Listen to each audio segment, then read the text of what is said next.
Kapal na ng buko. Parang ng bulbul. Ingay oh. Ingay talaga. Mama ko maingay. Guys, magpapagupit ako. So sana magpagupit ng basket. Kaso, hindi ko alam kung babagay pa sa akin yung baka pagsisigan ko. O yung usual na ginagupit ko na lang. Sobrang kapal na. Nagdi-decide ako ngayon kung anong ipapagupit ko. Kung magbabasket ba ako. Hanggang to. O yung usual na gupit ko na lang. Inquire muna ako kung pwede ba yung ano eh. Yung basket sa akin. Kasi tingnan nyo, ang lapad na. Bad trip. Parang ng bulbul to eh. Pati pagkukupit binibidyo pa eh no. Ang takang puta. Kaya gusto mag-basket kasi para ano. New look ba? Ano ba mamaya? Maging no look to, di na ako makalabas. Simplero naman eh no. Ayan na yun. So yung samahan nyo ako magpagupit no. Dito lang naman sa amin, malapit lang naman yun. Barbershop na lang.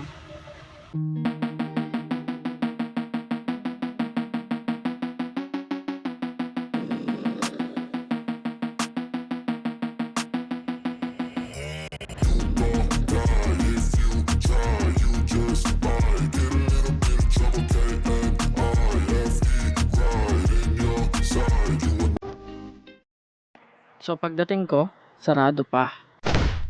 So, hindi ako nagtagumpay, kaya balik bahay ako. Pero ito na lang gagawin ko. Gusto nga mag-iyaw. Gagawin ko yung sisik yan, pre.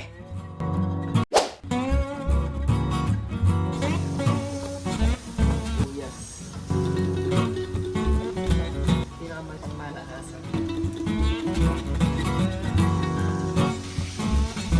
Sunod. Para magkalmorado. Ang sekreto ko sa paggawa ng sisik, ito ginagamit ko, best food.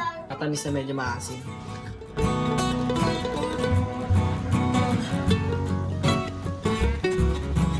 Dami?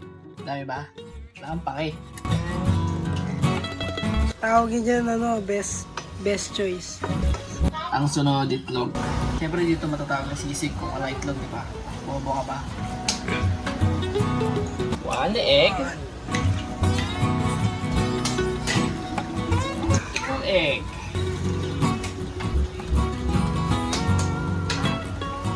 Three egg. Tatlo ba itlog mo? Ako, dalawa lang.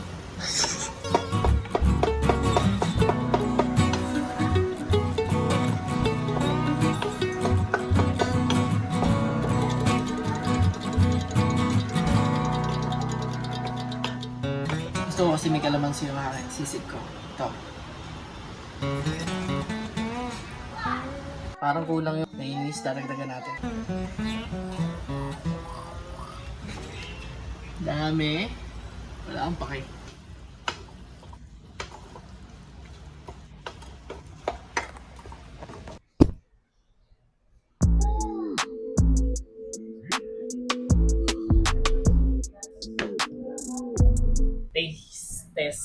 Taste. Puta. Basta titigman ko to.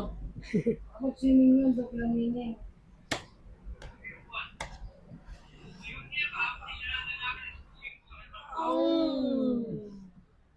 Ang sarap. Instead na magpapagupit ako, naging cooking show tuloy ito.